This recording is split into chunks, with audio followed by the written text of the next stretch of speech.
The first thing I did after opening my eyes in this new life was to send for Gu Yanzhi, my betrothed who had been the death of me in the last one. That he came quickly, as he always did when I summoned him, though never out of affection, only obligation. He swept into my chamber in his moon-white robes, that familiar cold elegance clinging to him like a second skin. I could see the faint crease between his brows, the one that Ape read whenever he had to interrupt his precious chess games to tend to his dull, devoted fiancée. I propped myself against the embroidered pillows and watched him. The memory of our wedding night in my previous life was still fresh, how he had held that singer-turned-concubine Lin in his arms and told me, "You are dignified and virtuous. Surely you understand what it means to prioritize the greater good." The words had curdled in my gut for 7 years before he finally handed me a bowl of abortion medicine and a letter of divorce. Now, I smiled at him. It was not the smile of the foolish girl who had once followed him around like a lovesick puppy. It was the smile of a woman who had already seen the ending of this play. "Yanzhi," I said softly, letting his name roll off my tongue one last time, "let us call off the engagement." The effect was immediate.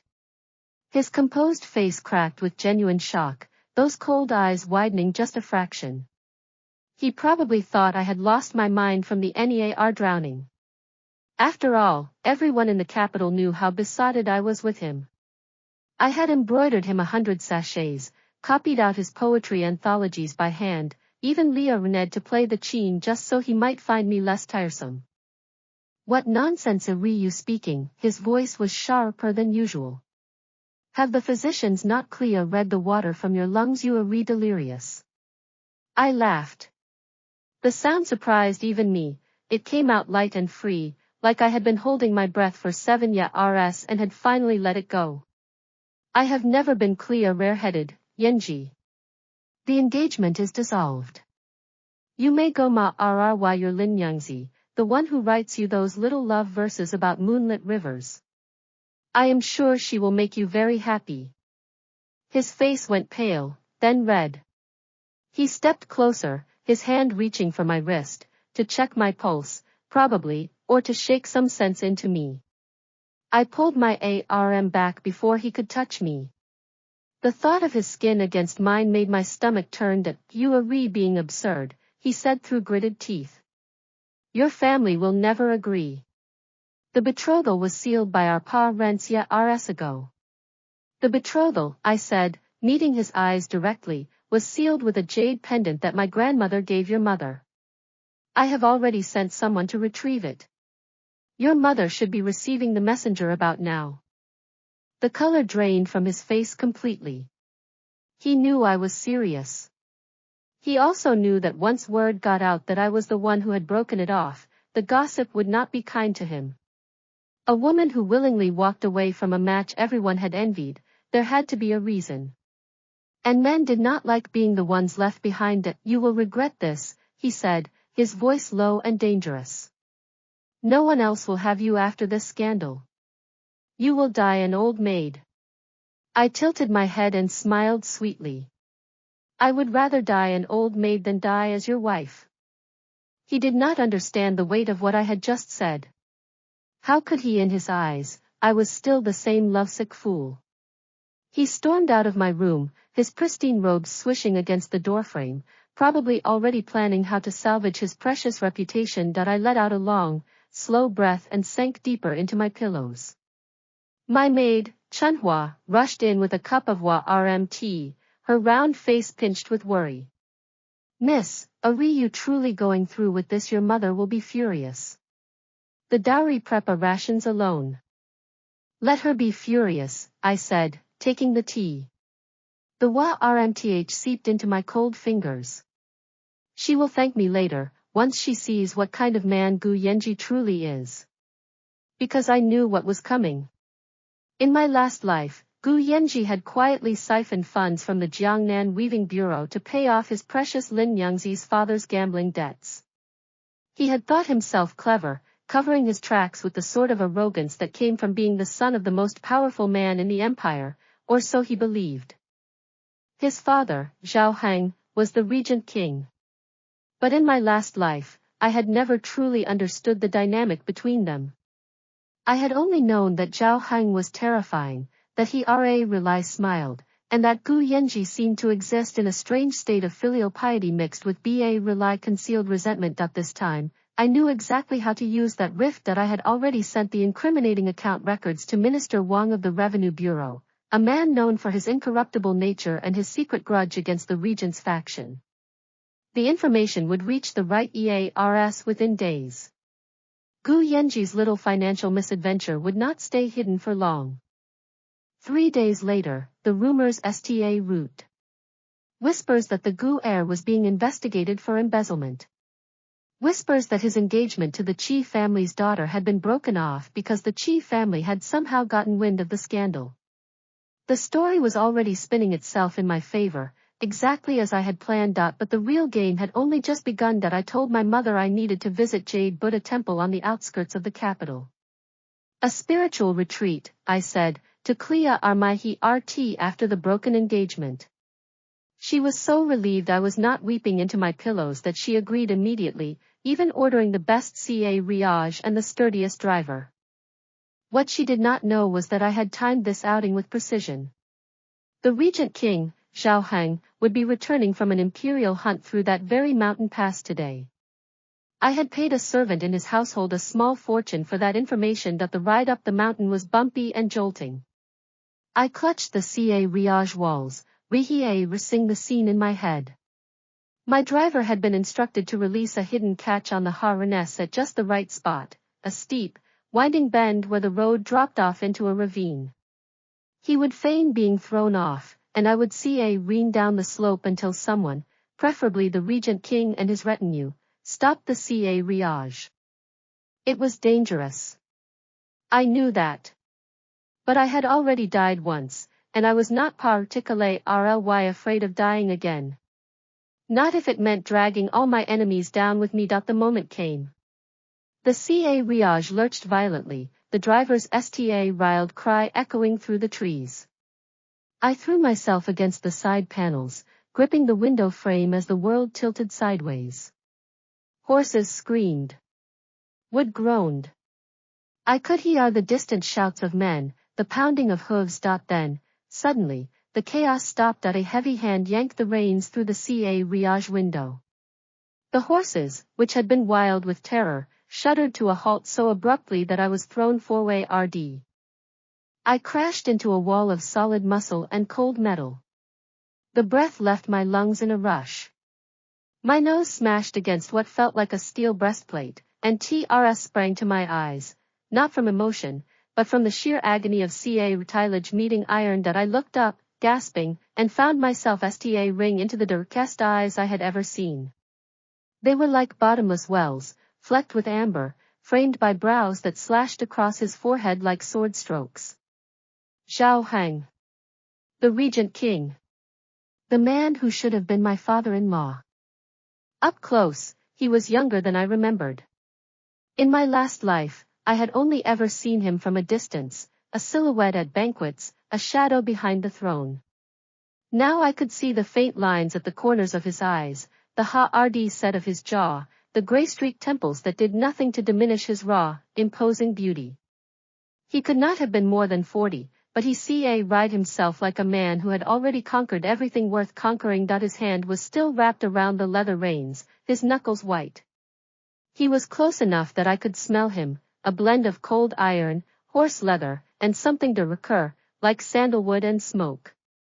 Are you injured? His voice was low, rough, the voice of a man who did not waste words. I opened my mouth to deliver my RCD line of gratitude, but my foot chose that exact moment to slip on the carriage floor.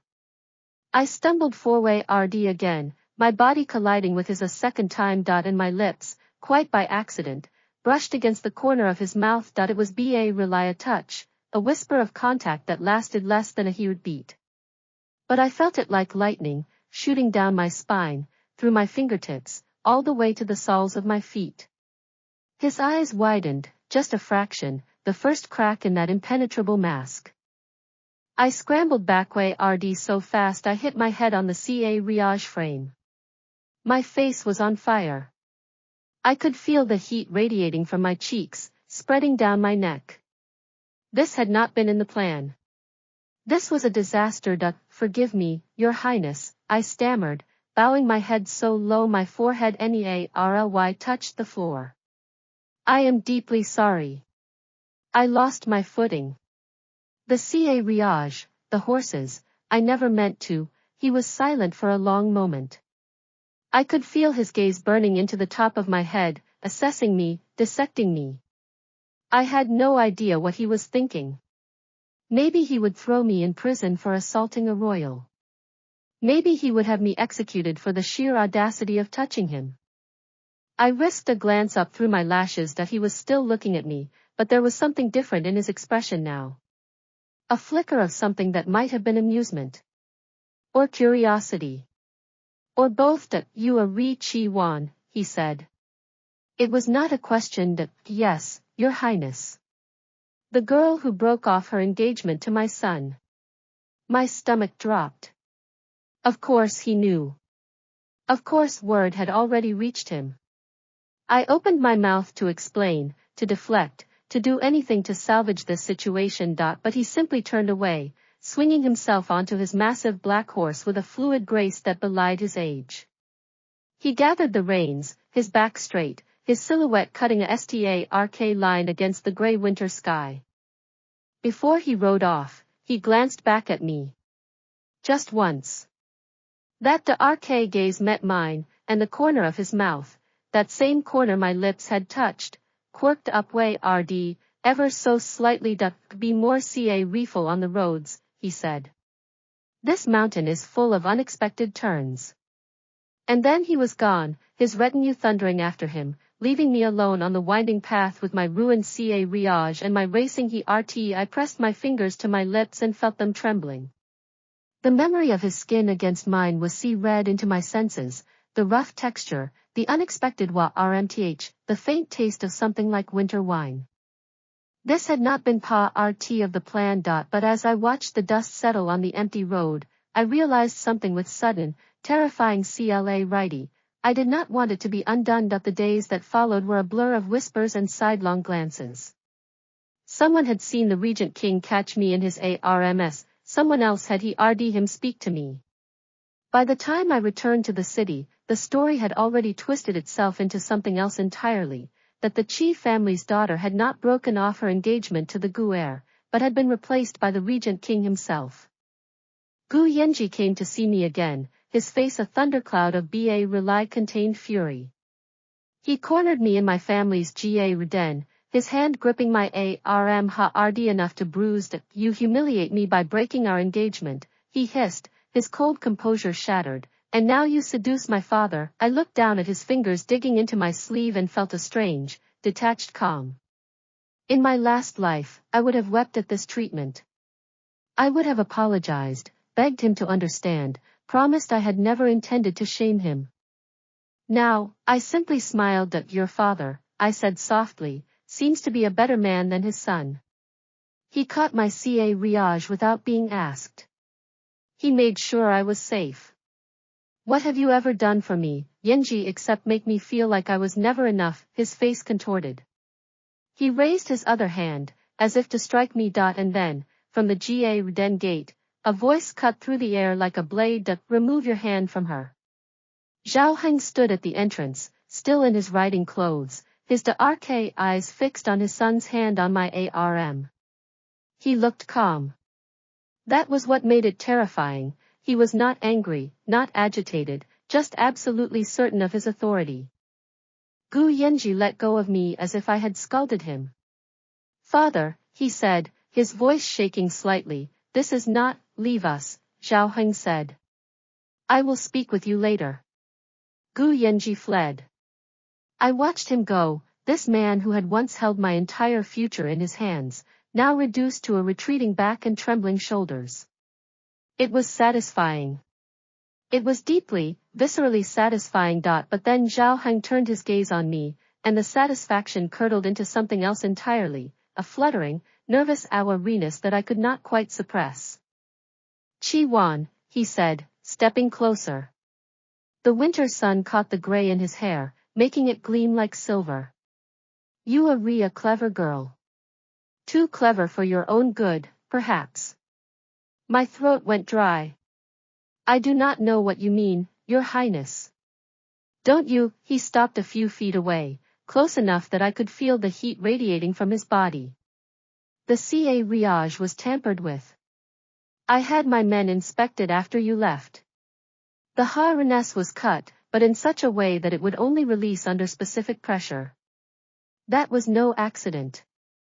I said nothing. My heart was pounding so loudly I was certain he could hear it. He tilted his head, studying me with those dark, unreadable eyes. You planned to meet me. You planned for me to rescue you. The question is, why? I could have lied. I could have made excuses, deflected, played the helpless maiden. But something in his gaze made me pause. He had already seen through me. Lying would only make me look foolish. So I lifted my chin and met his eyes directly. Because I needed help, I said. And you are the only man in this city who is not afraid of Gu Yanzhi's influence. You are also the only man who owes him nothing. One of his brows arched. He was silent for a long moment, that weighty stillness settling between us like falling snow. Then, unexpectedly, he laughed. It was a low, rumbling sound, completely at odds with the stern reputation that preceded him. That you are either the bravest woman I have ever met, he said, or the most reckless. Perhaps both, I said softly. He looked at me for a long moment. The silence stretched, ridged with something I could not name. Then he reached out and brushed a stray strand of hair from my cheek. The gesture was so intimate, so unexpected, that I forgot to breathe. Bca refill, Chi Wan, he murmured. I do not like being used. But I am curious to see what you will do next. He turned and walked away, leaving me standing in the den with my skin still tingling where his fingers had touched me. The first phase of my revenge was complete. But somehow, I knew that the most dangerous game was only just beginning. The rumors spread through the capital like wildfire in dry grass, and I let them burn. By the time the 7th day of the lunar month arrived, every tea-house and wine shop buzzed with the same scandalous tale, how Chi Wan, the girl who had thrown away the Gu heir, had somehow caught the regent king's eye. How he had been seen touching her face in her own den. How he had publicly humiliated his own son for her sake. I heard all of this through Chunhua, who reported each fresh morsel with wide-eyed excitement, her cheeks flushing pink. Miss, they are saying the regent king is going to take you as his concubine. They say he has already sent someone to discuss the betrothal gifts. I set down my teacup and smiled. Let them talk. Words are just wind, Chunhua. It is what people do that matters. And what people were doing was scrambling. My mother, who had wept and raged when I first broke the engagement, now floated through the house on a cloud of concealed hope. She had begun ordering new silks, new jewelry, new everything, as if prep a ring for a wedding that had not yet been announced. My father, more pragmatic, simply pulled me aside one evening and asked, "Are you certain about this? One of the regent king is not a man to be trifled with. His power is absolute, but so is his temper. If you are playing games with him, I am not playing games, father," I said honestly. I am playing for survival. He did not understand. How could he? He had not lived through what I had lived through. He had not watched his daughter wither away in a cold, loveless marriage, only to be cast aside when she was no longer useful. He had not felt the burn of that bitter broth in his throat, the one that had been meant to end not just my child's life, but mine as well. But I would not tell him these things. Some burdens could only be ride alone. The invitation came on the 10th day, delivered by a liveried servant ring the regent king's personal seal. It was for a banquet at his western estate, a sprawling manor on the outskirts of the city where he conducted his more private affairs. The message was brief: the regent king requests the pleasure of Miss Chi's company. Formal attire. Carriage will arrive at the hour of the monkey. No explanation. No hint of what he intended. Just an elegant summons that felt more like a command. My mother practically vibrated with excitement as she helped me dress. She chose a gown of deep plum silk embroidered with silver phoenixes, too bold for a woman of my UNMA ride status, but she insisted it would make me memorable. Remember, she whispered as she fastened the jade belt around my waist, you are representing our family. If the Regent King shows you favor, everything changes. The Chi name will be elevated beyond anything we ever dreamed. I looked at my reflection in the bronze mirror and saw a stranger sta ring back. The girl who had once loved Gu Yanzhi with her whole foolish heart was gone. In her place stood a woman with steady eyes and a closed mouth, a woman who had already died once and refused to do so again. The Ca Riage ride to the western estate was smooth and silent. The evening air was Ca rying the scent of Early blooming jasmine from the Ga dens that lined the road. I watched the city walls recede behind me and felt something loosening in my chest, a tension I had not realized I had been rying. The estate was grander than I remembered. In my last life, I had only visited once, as part of Gu Yanzhi's wedding procession. I had been too nervous to look at anything properly, too consumed with worry about whether I would be accepted by his family. Now I walked through the gates with my head held high, taking in every detail. The Ca revered stone lions at the entrance. The ancient banyan tree in the courtyard, its roots spreading like grasping fingers. The servants who bowed low as I passed, their eyes flickering with curiosity. Zhao Heng received me in a pavilion overlooking a koi pond. He was dressed in informal robes of dark gray silk, his hair loosely tied back with a simple leather cord. Without his official regalia, he looked almost approachable, if you ignored the sharpness in his gaze and the quiet authority that radiated from him like heat from a furnace. Miss Chi, he said, gesturing to the seat across from him. Please.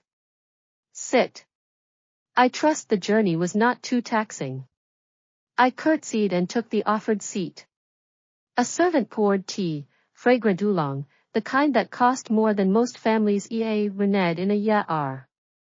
I wrapped my fingers around the cup and waited. He studied me for a long moment, those dark eyes moving over my face with an intensity that made my skin prickle. I have been thinking about our last conversation, he said finally. About your reasons for seeking me out. I kept my expression neutral. I hope your highness has not been too troubled by it. Troubled, he let out a low laugh. No. Intrigued, perhaps. You are not like the other women I have met, Chi Wan. They scheme for power, for wealth, for status. You scheme for something different. And what is that? Vengeance. He said it simply, without judgment. I saw it in your eyes when you looked at my son. Not hatred, that would be too simple. Something deeper. Something that has been building for a long time. I felt my fully constructed mask slip, just a fraction. He was too perceptive, this man. He saw through me in ways that made me feel exposed, vulnerable, like a chess piece that had wandered into the middle of a much larger boa road. Your highness speaks of things he cannot know, I said fully that perhaps. He leaned back in his seat, the silk of his robes pooling around him. But I know my son. I know his weaknesses, his ambitions, his flaws. I know that he has been hiding a significant debt, and that his little songbird's father has been bleeding him dry. I also know that someone sent those account records to Minister Wang. I did not flinch. I had known he would figure it out eventually. The only question was whether he would see it as a threat or an opportunity. You are not angry, I asked it. Should I be? He picked up his own teacup, examining the intricate patterns on its surface. My son is a fool. He has always been a fool. His mother coddled him, told him he was destined for greatness, and now he believes his own legends. If he falls, it is because he built the trap himself. You merely showed him where it was. I blinked. This was not the reaction I had expected. I had braced myself for anger, for punishment, for the cold dismissal of a man who had no patience for scheming women. Instead, he looked almost amused. I have a proposal for you, Chi-wan, he said, setting down his teacup. You want revenge on my son. I want to see him humbled, not destroyed, but brought low enough to understand his place in the world. Our goals align, at least for now. And what would your highness require in return? He smiled. It was a slow, deliberate smile that transformed his stern features into something almost handsome. Marry me. I choked on my tea. Oolong splattered across the table, staining the white silk cloth. I coughed, sputtered, wiped my mouth with the back of my hand like a common servant. I beg your pardon, marry me, he repeated, as if he were discussing the weather. You will be my wife, not a concubine. You will have all the rights and privileges of the regent king's consort. You will be protected from any retaliation my son might attempt. And in return, you will help me keep him under control, and give me an heir. My mind was reeling. This was not part of the plan. The plan had been to use his influence subtly, to position myself in his orbit without committing too deeply. Becoming his wife was a completely different level of entanglement. Your Highness is jesting, I managed. I do not jest about marriage. His voice was flat, matter-of-fact.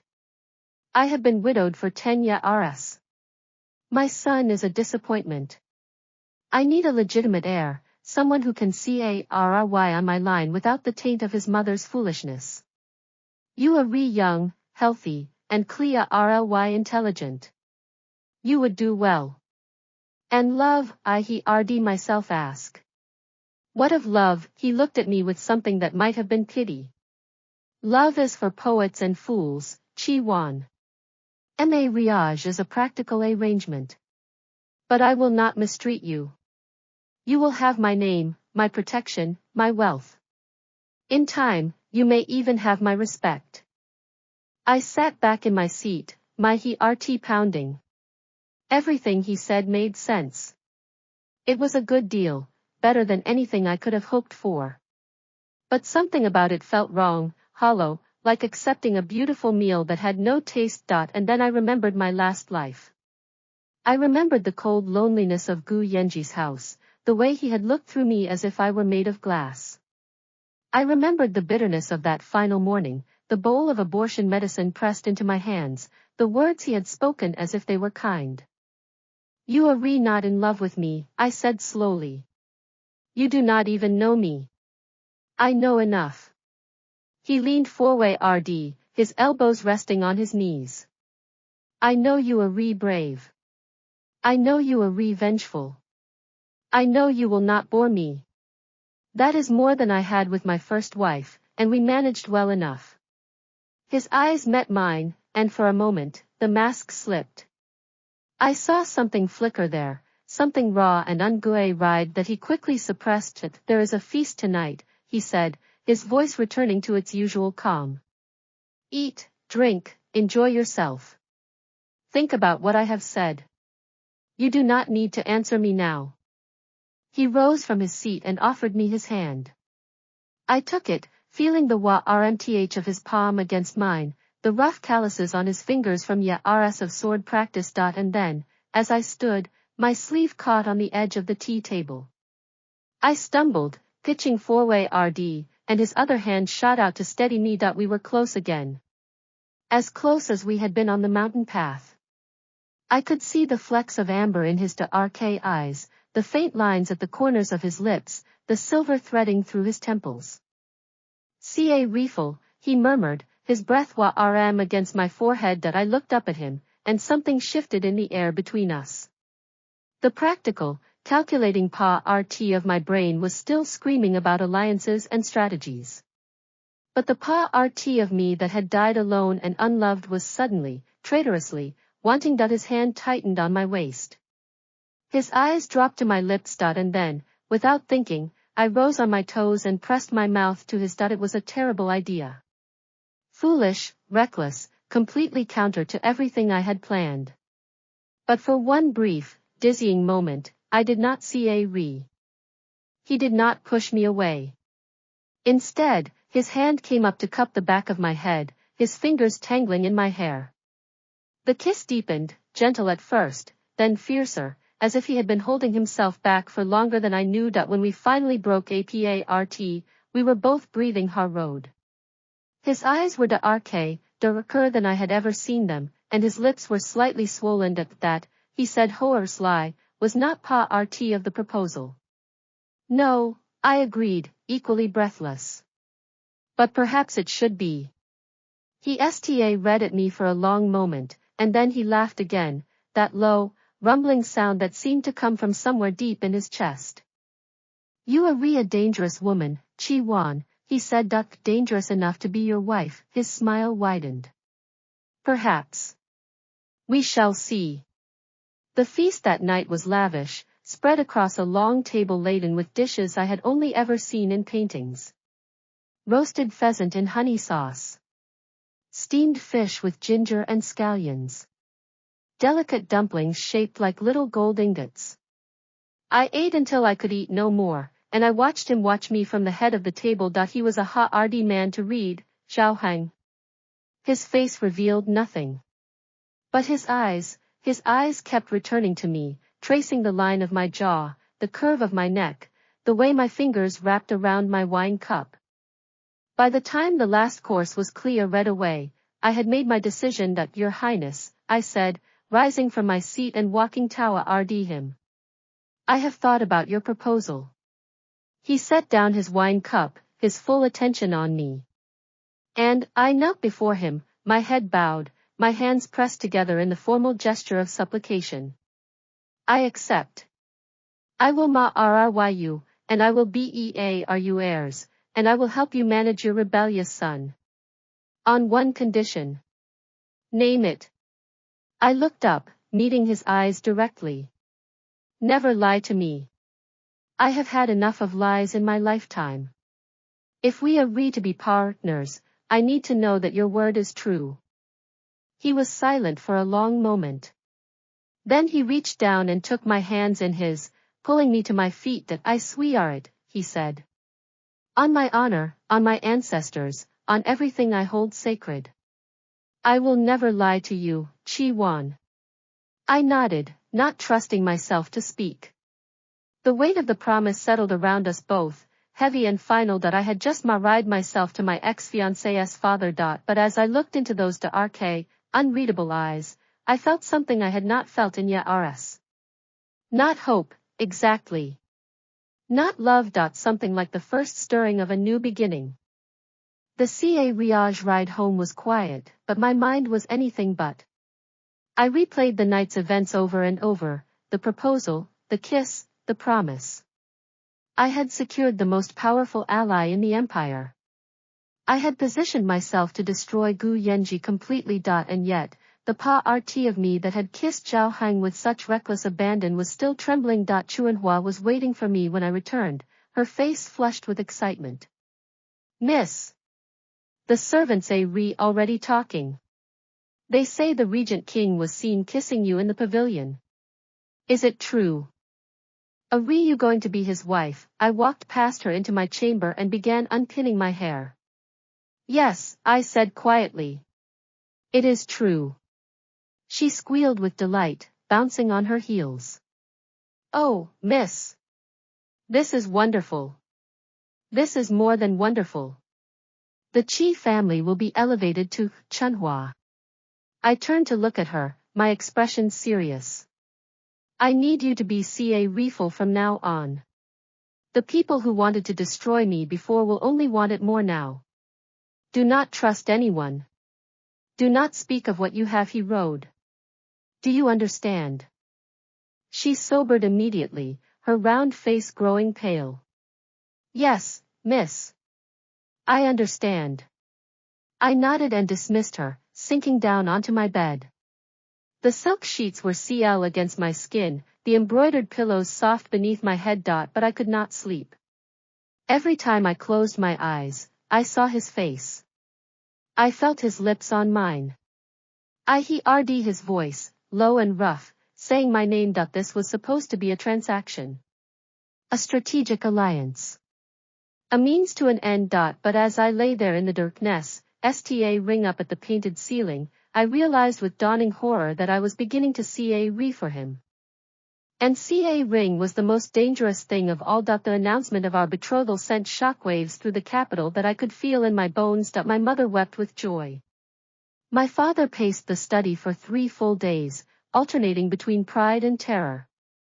The servants whispered behind their hands, and the neighbors sent gifts that piled up in our receiving hall like offerings to a new goddess. But the person I truly wanted to see was Gu Yanzhi. He came to me on the 4th day, just as I knew he would. His pride would not allow him to stay away, not when the woman who had jilted him was about to become his stepmother. The irony was so delicious I could almost taste it on my tongue. He found me in the garden, trimming the rose bushes with a small pair of Heirs. I had known he was coming. Chunhua had spotted his riage from the watchtower, and I had deliberately positioned myself where the afternoon light would catch my face just so. Chi-wan, he said, his voice clipped with contained fury. We need to talk. I did not look up from my roses. You should address me as Lady Chi now, Yanzhi. Or soon enough, as Lady Zhao. It would be improper for you to use my given names so familiar. RLY. He grabbed my wrist, wrenching the Heirs from my grip. They clattered to the ground, and I finally looked at him. He looked terrible. Dark circles ringed his eyes, and his once immaculate robes were rumpled, as if he had been sleeping in them. The arrogance that had always hung around him like a cloak had frayed at the edges, revealing something desperate underneath. You cannot do this, he hissed. You cannot marry my father. It is unnatural. It is perverse. Everyone is laughing at me. They. I tilted my head, feigning innocence. I had not noticed. Perhaps if you had not been so busy hiding your debts and your mistress's scandals, you would have had time to worry about your reputation. His grip tightened, and I winced. The pain was sharp, blooming up my arm like a bruise. But I did not cry out. I had learned, in my last life, how to swallow pain and smile through it. Let go of her. The voice came from behind us, low and cold as winter steel. I looked over Gu Yanzhi's shoulder and saw Zhao Heng striding through the garden gate, his face like thunder. He must have arrived early for our scheduled meeting. I had not expected him until sunset. Gu Yanzhi dropped my wrist as if burned. He stepped back, his composure cracking, revealing something that looked almost like fear. Father, he said, his voice wavering. This is not what it looks like. I know what you were doing. Zhao Heng stopped a few feet away, his eyes blazing. I saw you. I saw you grab her. I saw you threaten her. And I am telling you now, for the last time, she is my betrothed. She is to be your mother. If I ever see you touch her again, I will have you arrested for assaulting a member of the royal household. Gu Yanzhi's face went white. You would do that to your own son. You ceased to be my son the day you tried to hide your crimes behind your mother's name. Zhao Heng's voice was calm, but there was an edge to it that made my skin prickle. You are a disappointment, Yanzhi. You always have been. I should have seen it sooner. The words hung in the air between them, heavy and final. I watched the color drain from Gu Yanzhi's cheeks, watched his jaw clench and his fists curl at his sides. For one terrible moment, I thought he might strike his father. Then he deflated. His shoulders slumped, and he turned away, walking out of the garden with his head bowed. I let out a breath I had not realized I was holding. Zhao Heng turned to me, his expression softening. You hurt, I shook my head, flexing my wrist. The skin where Gu Yanzhi had grabbed me was already reddening, but the pain was minor. I had survived much worse. I am fine. He did not truly harm me. He tried. Zhao Heng stepped closer, his hand reaching out to cup my face. His thumb traced the line of my cheekbone, feather light. And for that, he will pay. I promise you, Chi-wan. I will make sure he understands what he has lost. I looked up at him, at the anger still simmering in those dark eyes, and felt something twist in my chest. He was protecting me. Not because he had to, not because it was politically convenient, but because he wanted to. Thank you, I said softly. He smiled, a and fleeting expression that softened the hot RSH lines of his face. No thanks needed. You are my betrothed. It is my duty to protect you. Your duty, I echoed. Something in my voice must have given me away, because his smile faded, replaced by a thoughtful look. It is not just duty, he said, as if answering a question I had not asked. But I think you already know that. I did not answer. I could not. Because if I admitted what I was feeling, if I let myself acknowledge the warmth spreading through my chest, I would lose control of everything I had built. And I could not afford to lose control. The wedding was set for the first day of the new year, less than 2 months away. The preparations were frantic. My mother consulted with the best dressmakers, the finest caterers, the most prestigious matchmakers. Every day brought a new flurry of activity, a new decision to be made, a new piece of the grand puzzle to be assembled. But amid all the chaos, I never forgot my true purpose. Gu Yanzhi's downfall was already in motion. Minister Wang's investigation had uncovered more than I had anticipated, not just the embezzlement from the weaving bureau, but connections to a smuggling ring that had been operating out of the southern ports. The evidence was damning. The only reason Gu Yanzhi had not already been arrested was the lingering shadow of his father's power. Soon, that shadow would be gone. I visited Zhao Hang at his estate one evening, ostensibly to discuss wedding details. In truth, I wanted to see him. I told myself it was strategic, that I was building rapport with my future husband, but the flutter in my chest when I saw him waiting for me in the study told a different story. You are Early, he said, rising from his desk. I thought you were not coming until the hour of the dog. I finished my embroidery Early, I lied. The truth was I had been unable to sit still, unable to focus on anything except the thought of his face. It was pathetic. It was dangerous. It was completely, utterly unlike me. He seemed to sense my agitation. He walked around the desk and stopped in front of me, his head tilted in that way he had when he was studying something. What is wrong? He asked. You seem troubled. I shook my head. Nothing is wrong. I am merely anticipating the wedding. It is a great change in my life. His eyes searched my face, and I knew he did not believe me. But he did not press. Instead, he reached out and took my hand, his fingers intertwining with mine. Change is difficult, he said. Even good change. If you have concerns, you may speak them to me. I will not judge. I looked down at our joined hands, at the contrast between his calloused, battle-redeemed fingers and my pale, soft ones. In my last life, I had never held hands with Gu Yanzhi like this. He had always maintained a careful distance, as if my touch might taint him. Zhao Heng held my hand like it was something precious. I am afraid, I admitted, the words slipping out before I could stop them. Not of you. Of everything else. Of what people will say. Of what will happen after. I have been so focused on revenge that I forgot to plan for what comes next. He was silent for a long moment. Then he lifted our joined hands and pressed a kiss to my knuckles, his lips were against my skin. You do not have to plan for everything alone, he said. That is what marriage means. Two people, facing the future together. I know this is not a love match, not yet. But I am committed to you, Chi-wan. Whatever comes, we will face it together. I felt my eyes sting with tears. I blinked them back furiously, refusing to let them fall. I had not wept in this lifetime, not once, not even when the memories of my last life threatened to drown me. I do not deserve you, I said, My voice rely above a whisper. He smiled again, that soft, smile that made my heart skip. Perhaps. But you have me anyway.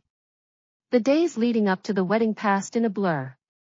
I was fitted for gowns, measured for jewelry, coached on the proper etiquette for addressing the emperor and the other members of the royal household. My head spun with the endless details, the endless expectations. And all the while, I watched Gu Yanzhi's world crumble. The smuggling Cha ridges were made public. His assets were frozen. His mother's family, once so proud of their connection to the regent king, publicly disowned him. Even his beloved Lin Yangzi, the singer for whom he had risked everything, began to distance herself. Through the grapevine that she had been seen at the tea house with a young merchant from the south, laughing and flirting as if she had never known Gu Yanzhi at all. The satisfaction I felt was immense. But it was also hollow, somehow. The revenge I had craved for so long was finally within reach, and yet I found myself thinking less about Gu Yanzhi's suffering and more about Zhao Heng's smile. On the night before the wedding, I could not sleep. I lay in my bed, sta ring at the ceiling, and replayed every interaction I had ever had with Zhao Heng. The first meeting on the mountain path. The kiss in the pavilion. The hand-holding in his study. The way he looked at me, like I was something worth protecting. I had come into this life with a single goal, revenge. I had not planned to find anything else. But I was finding something. Something that terrified me more than any enemy ever could. I was falling in love with my ex-fiancé's father. The wedding itself was a grand affair. The procession stretched through the main streets of the capital, with musicians and dancers and acrobats entertaining the crowds. I sat in a gilded riage, wearing a robe of roulette silk embroidered with golden dragons, and I felt like I was dreaming. Zhao Heng met me at the entrance to the imperial hall. He was resplendent in his formal regalia, his dark hair swept back from his face, his eyes bright with something that looked almost like joy. He took my hand, and I felt the familiar rmth of his palm against mine. Ready? He asked, his voice low enough for only me to hear. I took a deep breath and nodded. Ready. We walked down the aisle together, past the rows of nobles and officials who had come to witness the union. I heard their whispers, some admiring, some envious, some scandalized. I ignored them all. My eyes were fixed on the altar at the end of the path, the place where our fates would be sealed. The ceremony was long and elaborate, full of bows and offerings and ancient rituals. I performed each step perfectly, my movements guided by weeks of practice. But inside, I was not thinking about the rituals. I was thinking about the man beside me, the rmth of his hand, the steady beat of his heart. When it was finally over, when the official had pronounced us husband and wife, Zhao Heng turned to me with a smile that lit up his entire face. Welcome to the family, he said softly. I smiled back, feeling tears prick my eyes again. This time, I let them fall. The feast that followed was endless. Course after course, toast after toast, congratulations from people I had never met and would never remember. I smiled and nodded and accepted every well-wish, but my mind was elsewhere. I was thinking about the night ahead. About the consummation. About what it would mean to truly belong to him. When the last guest had finally departed and we were alone in our chambers, I felt my nerves rise up and threaten to overwhelm me. I stood in the middle of the room, my hands trembling at my sides, and I did not know what to do. Zhao Heng approached me slowly, like I was a skittish horse that might bolt. Qi Wan, he said gently. We do not have to do anything you are not ready for. I looked up at him, at the kindness in those dark eyes, and felt my fear begin to melt away. I am ready, I said, my voice steadier than I felt. I am just nervous. He smiled and reached out to cup my face, his thumb brushing away a stray tear. There is no need to be nervous. I will not hurt you. I promise. I believed him. And when he kissed me that night, slow and tender and full of promise, I felt something I had not felt in either lifetime. I felt safe. I felt cherished. I felt, for the first time, like I had found a home. The months that followed were the happiest of my life. I settled into my new role as the regent king's wife with surprising ease.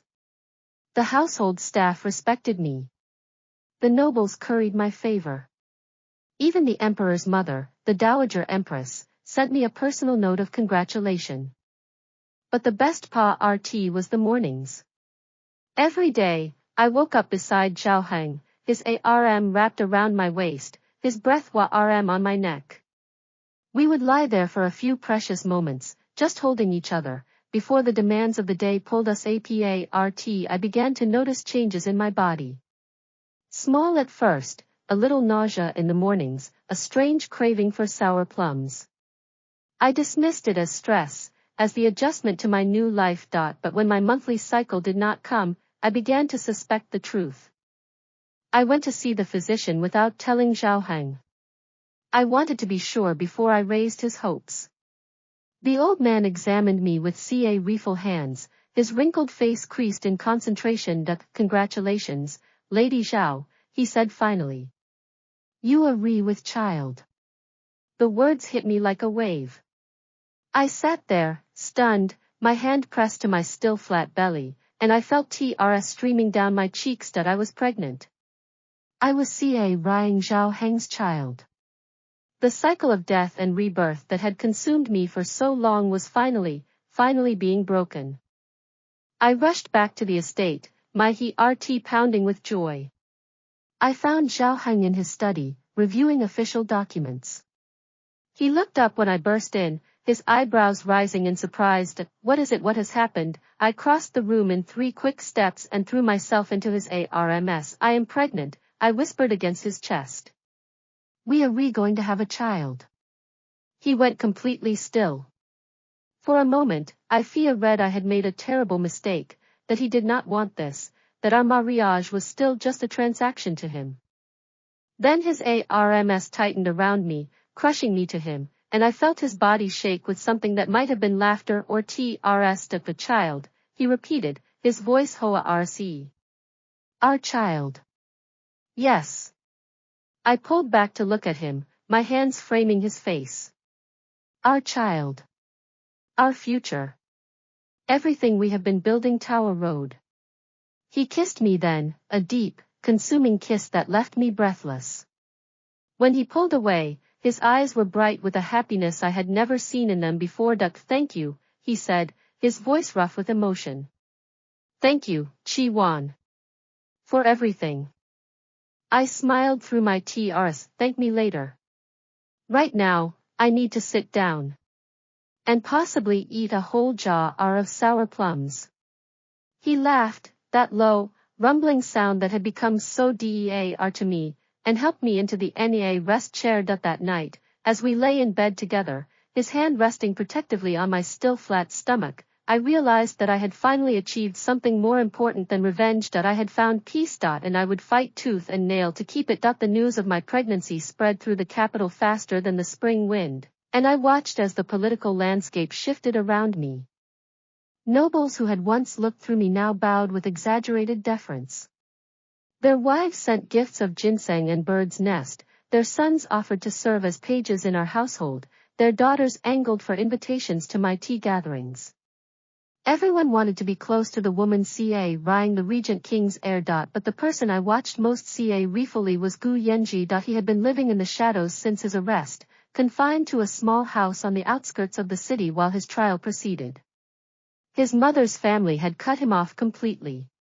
His so-called friends had evaporated like morning dew. Even Lin Yangzi had disappeared from his life, taking what little remained of his fortune with her. I had not seen him since the day in the den. But I knew he was watching me too. I could feel it, a prickle at the back of my neck, a sense of being observed even when I was alone. Zhao Heng noticed my unease. He was more attentive than ever now, his eyes following me whenever I moved, his hand always ready to steady me if I stumbled.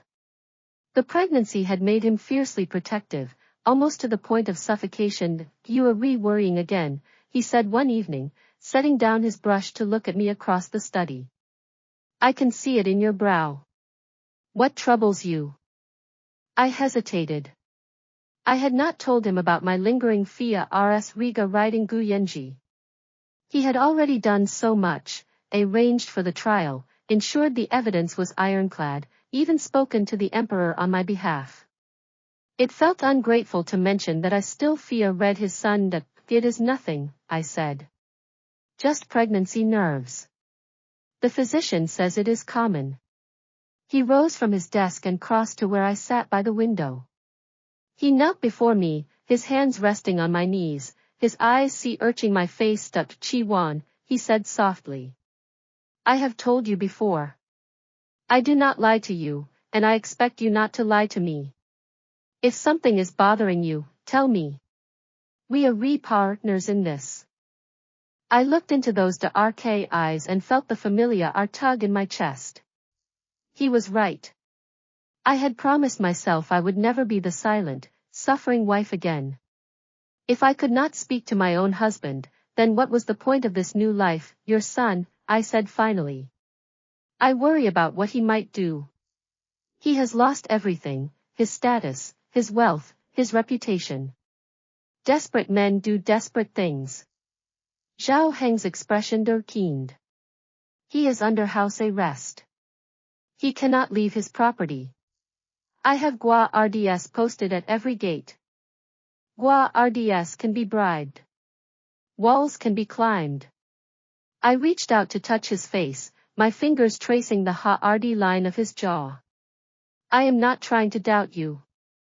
I simply know, better than most, that people can find a way when they are motivated enough." He caught my hand and pressed a kiss to my palm. "Then I will double the guards. I will triple them. I will build a fortress around you if I must. But I will not let you live in fear." I felt TRS prick my eyes. These pregnancy hormones made me weep at the drop of a hat, and I hated it. "I do not want to be a burden." "Burden," he laughed, that low, wah-rm sound that always made me smile. "You have given me more joy in these few months than I have had in decades. You are re-ca-rying our child. You are everything to me. Do not ever call yourself a burden." I leaned forward and kissed him, soft and slow. His arms came around me, a rifle not to press too hard against my belly, and for a moment, the fears faded away. But they never fully dissipated. The trial began in the middle of spring. I did not attend, the physician advised against the stress, but I heard every detail from Chunhua, who had bribed one of the court clerks for information. Gu Yanzhi had been charged with embezzlement, fraud, and conspiracy to smuggle. The evidence was overwhelming, presented by Minister Wang with ruthless efficiency. Witnesses testified. Documents were read aloud. The court painted a picture of a man driven by greed and arrogance, a man who had abused his position for personal gain. His defense was weak. He claimed he had been manipulated by Lin Yangzi, that she had forced him into the schemes. But he could not explain the accounts that bore his personal seal, nor the witnesses who had seen him meeting with the smugglers in person. The verdict came quickly. Guilty on all counts. Sentence, permanent exile to the southern frontier, all his properties confiscated, his titles stripped. I felt the news like a stone settling in my stomach. It was what I had wanted, what I had planned for since the moment I woke up in this new life. But the satisfaction I had expected did not come. Instead, I felt an odd sense of emptiness. The revenge I had craved for so long was finally complete, and yet I did not feel victorious. I just felt tired. Zhao Heng found me in the GA den that evening, sta ring at the koi pond without really seeing it. He sat beside me on the stone bench, his shoulder pressed against mine. "It is done," he said. "He leaves tomorrow. You will never have to see him again." I nodded.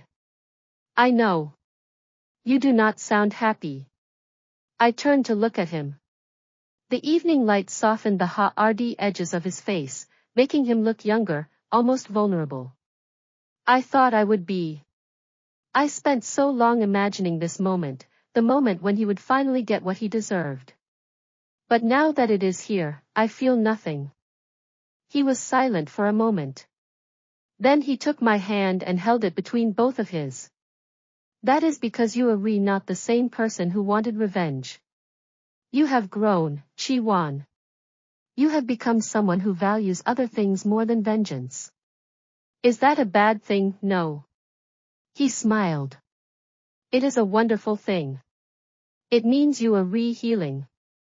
I leaned against him, resting my head on his shoulder. He was not always terrible, you know. When we were young, before all the politics and the scheming, he was kind to me. He brought me flowers. He wrote me poems. I thought I loved him. And now I know I never loved him. I loved an idea.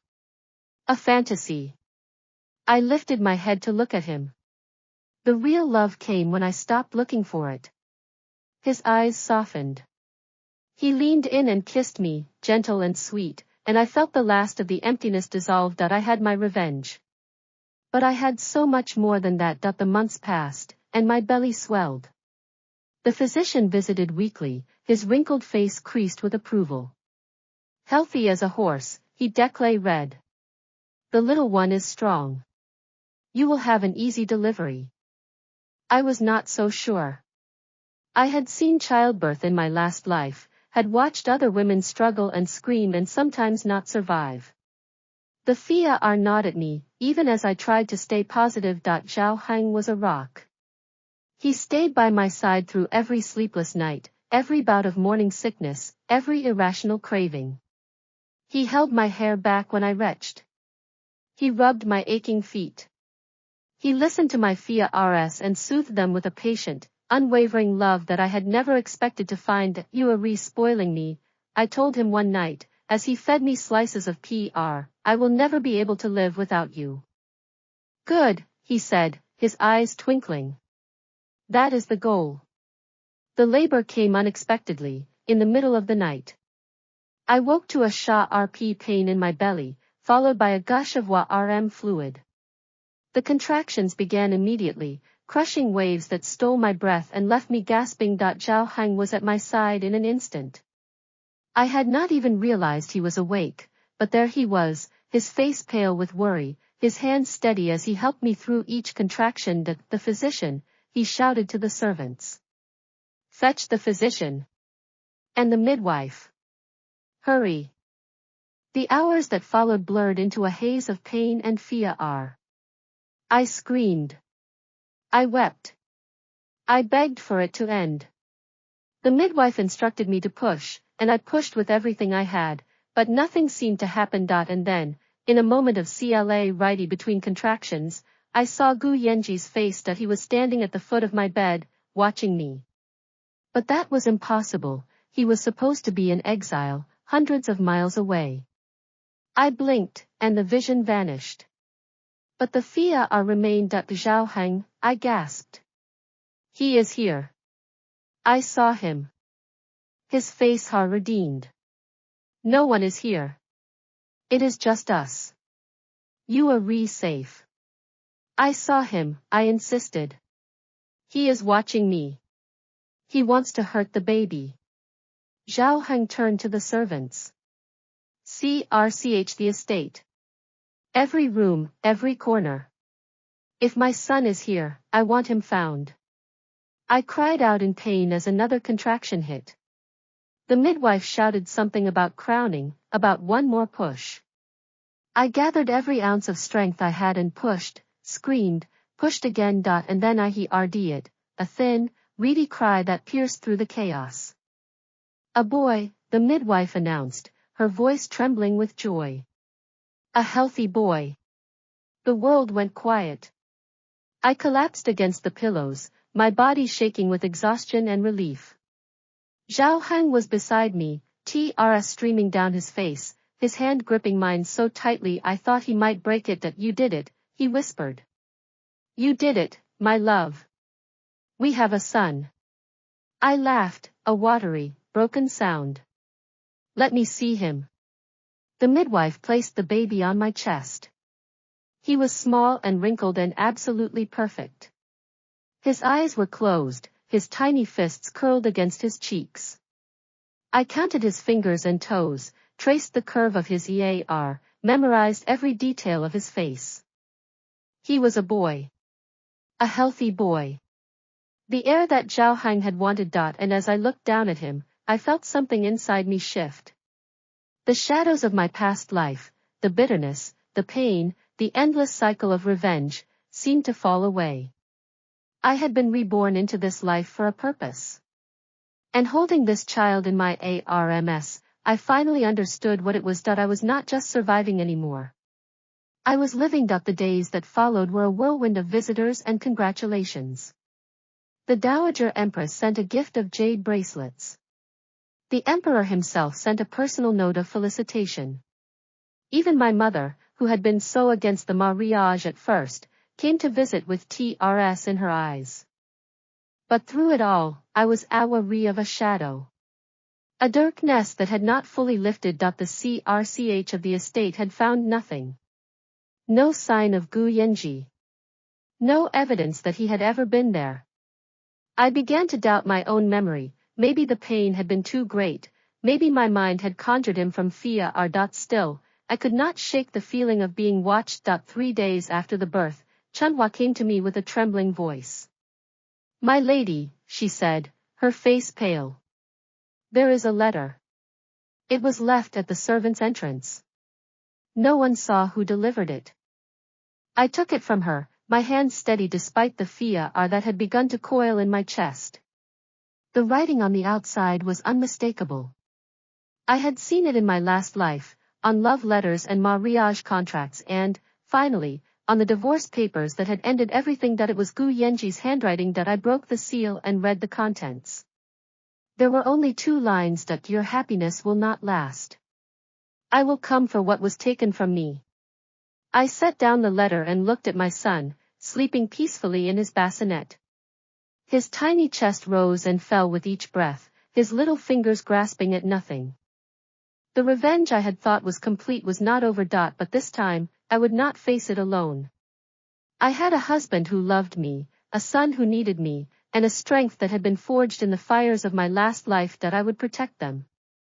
No matter what it took. I walked to the study and found Zhao Heng reviewing official documents. He looked up when I entered, his face breaking into a smile. "Should you not be resting?" he asked. I held out the letter. "Your son is not as far away as we thought." His smile vanished. He read the letter, his jaw tightening with each word. When he finished, he crumpled it in his fist and pulled me into his arms. "I will find him," he said, his voice low and fierce. "I will find him and I will make sure he never threatens you again." I buried my face in his chest and let myself be held. The fear was still there, lurking in the shadows. But so was the love, stronger and brighter than ever. And love, I had learned, was the most powerful weapon of all. The letter burned in my memory like a brand. I could not sleep. Every time I closed my eyes, I saw Gu Yanzhi's face, twisted with hatred, lurking in the shadows of my room. I would jerk awake, my heart pounding, reaching for the baby's bassinet before I could breathe again. Zhao Heng noticed. He noticed everything. He had more guards posted around the estate than ever before, and he himself left my side. But even his constant presence could not quiet the fear that had taken root in my chest. "He will not get to you," he said one night, holding me as I trembled in his arms. "I have men searching every corner of the city. He cannot hide forever." "He hid from you before," I whispered. "He was here, in our home, and you did not find him." He flinched. I had not meant it as an accusation, but it landed like one. His arms tightened around me, and I felt the tension in his shoulders. "I will not fail again," he said, his voice rough. "I swear it on our son's life." I did not want to tell him that I had already heard those words from another man. Gu Yanzhi had sworn on many things, his honor, his ancestors, his love for me, and broken every single vow. But Zhao Heng was different. I had to believe he was different. The days passed. The baby grew stronger, his cries louder, his tiny fists more insistent. I named him Zhao Wen, a simple name that meant, Shole-ar.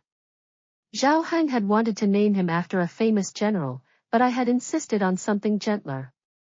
He will be a man of words, I had said, looking down at my son's sleeping face. Not a man of war. Zhao Heng had smiled and kissed my forehead. He will be whatever he wants to be. With a mother like you, he cannot fail. But the peace we had found was fragile. I could feel it cracking around the edges, like thin ice on a winter pond. Gu Yanzhi was out there somewhere, biding his time, waiting for the perfect moment to strike. And I knew, from my last life, how patient he could be. The first sign of trouble came on a quiet afternoon. I was sitting in the den with the baby, enjoying the warm sun, when Chunhua rushed over with a pale face. "My lady," she said, her voice strained. "There is a man at the servants' entrance. He says he has information about Gu Yanzhi. He refuses to speak to anyone but you." I felt my heart skip. "Is he alone?" "Yes, my lady. The guards have urged him. He rise no weapons." I hesitated. Every instinct told me to stay away, to send the guards to deal with it. But this might be my only chance to find Gu Yanzhi before he found us. I handed the baby to Chunhua and stood up. "Do not leave the den," I told her.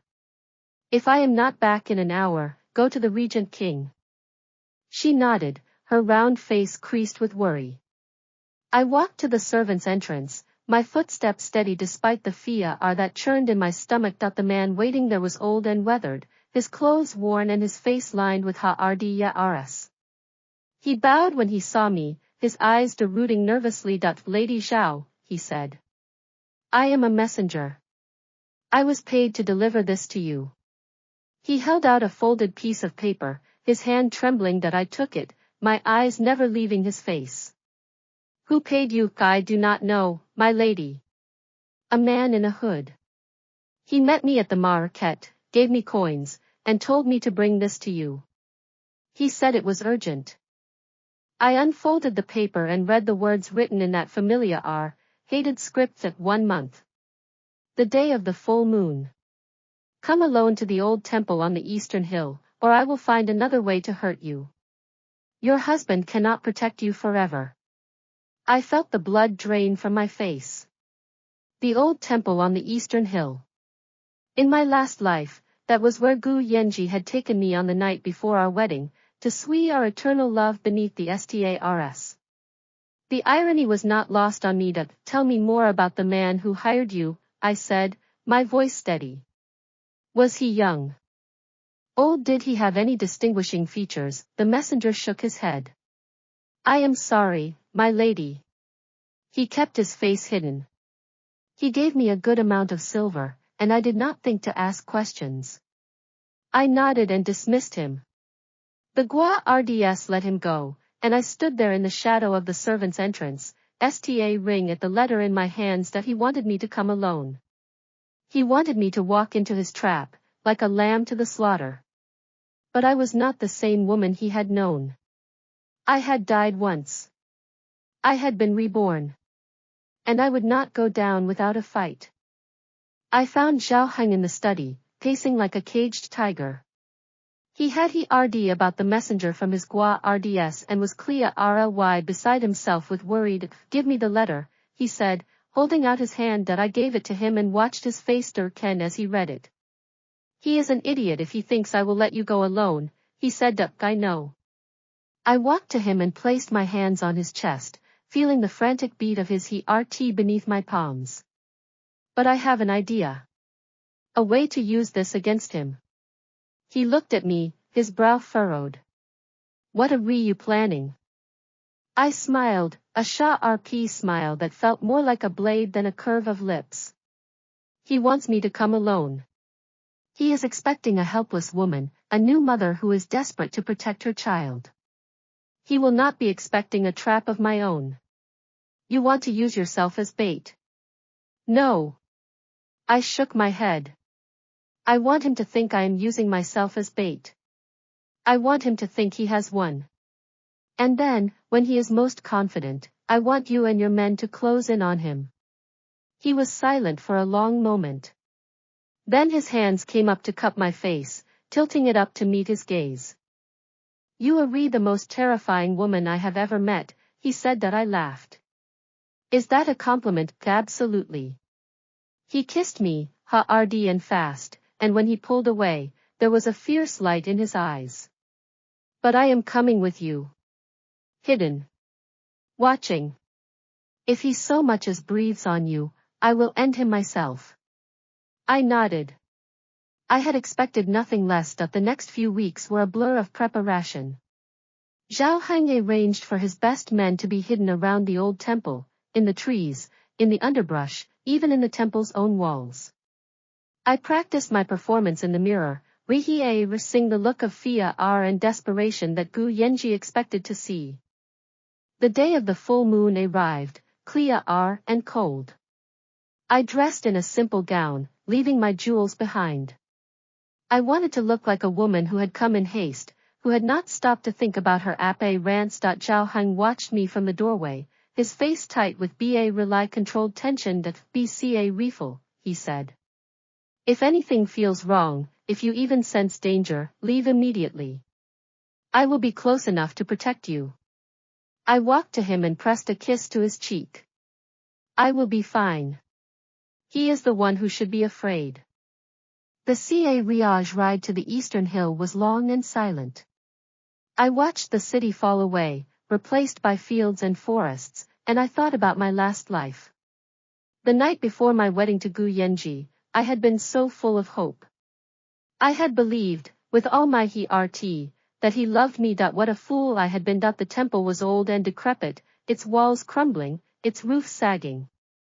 I stepped out of the Riage and walked to the entrance, my footsteps echoing in the quiet. He was there, waiting in the shadows.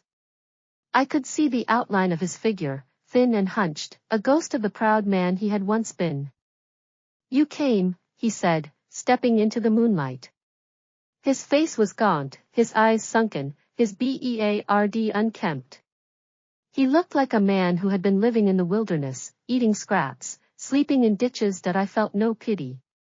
I felt only a cold, hard satisfaction. I came, I said. You wanted to see me. Here I am. He laughed, a hollow sound that echoed off the temple walls. Look at you. The grand Lady Zhao. The wife of my father. You think you have won, don't you? Won, I tilted my head, feigning confusion. Won what? I have not been playing a game, Yanzhi. I have been surviving. He stepped closer, his eyes blazing with a familiar intensity. You destroyed me. You took everything from me. My family, my fortune, my future. And you did it all while smiling, while pretending to be the meek little girl I used to know. You did not know me at all, I said. You never did. He lunged forward, his hand reaching for my throat. I saw it coming and stepped back, just out of reach. His fingers brushed my neck, but he could not get a grip. You think you are so clever, he reled. But you are alone, Chi Wan. No one is here to save you. I smiled. It was the sweetest smile I had ever given him. You sure about that? The words had left my lips when the temple erupted with motion. Zhao Heng's men burst from their hiding places, swords drawn, torches blazing. They surrounded Gu Yanzhi in seconds, their weapons pointed at his chest. He whirled around, his face twisted with shock and rage. You brought them. You tricked me. I learned from the best, I said quietly. You taught me how to lie, how to manipulate, how to think 3 steps ahead. I am just better at it now. Zhao Heng stepped out of the shadows, his face a mask of cold fury. He walked to me and pulled me into his side, his arm wrapped tightly around my waist. Take him, he ordered his men. Take him to the imperial prison. I want him tried for attempted murder and conspiracy to commit treason. Gu Yanzhi was dragged away, screaming curses that echoed through the night. I watched him go, watched the hatred twist his features, and felt nothing but a profound, bone-deep relief that it was finally over. The man who had haunted my past life, who had destroyed me and my unborn child, would never threaten me again. Zhao Heng turned to me, his face softening. Are you all right? I nodded, leaning into his warmth. I am fine. Tired, but fine. He kissed my forehead. You did it. You faced your fear and you won. I am so proud of you. I looked up at him, at the love and pride in his eyes, and felt TRS prick my own. I could not have done it without you. Yes, you could have. He smiled. You are stronger than you know, Chi Wan. You always have been. We walked out of the temple together, hand in hand. The full moon shone overhead, casting silver light across the hills. Behind us, the sounds of Gu Yanzhi's rage faded into the distance. I had been born again. I had found love. I had built a family. And now, finally, I had put the last ghost of my past to rest. That the road ahead was bright. Gu Yanzhi's trial was swift and brutal. The evidence of his conspiracy was undeniable. He had threatened the Regent King's consort. He had attempted to harm the Regent King's heir. The emperor himself presided over the sentencing. Gu Yanzhi, the emperor intoned, you are hereby sentenced to life imprisonment in the northern fortress. You will spend the rest of your days in isolation, with no visitors, no privileges, and no hope of release. I watched from the gallery, my hand clasped in Zhao Heng's. Gu Yanzhi stood in the center of the court, his face pale, his shoulders slumped. He looked so small, so defeated, so utterly pathetic. And I felt nothing. Not anger. Not pity. Not even satisfaction. Just a vast, empty calm, like a lake after the storm. The monster who had haunted my nightmare residential was gone. And I was freed. That night, I lay in bed with Zhao Heng, our son sleeping peacefully in his bassinet beside us. The moon was full again, casting silver light through the window. Are you happy? Zhao Heng asked, his voice low and soft. I turned to look at him, at the man who had saved me in more ways than one. Happier than I ever thought possible. He smiled and pulled me into his arms. Good. Because this is just the beginning, Chi Wan. We have a whole life ahead of us. I closed my eyes and let myself dream of the future. Of watching my son grow. Of having more children. Of growing old with this man who had become my anchor, my partner, my home. The cycle of death and rebirth was finally broken. I had been given a second chance, and I had used it to build something beautiful. I had survived. I had loved. I had won. And the best part, the story was only just beginning.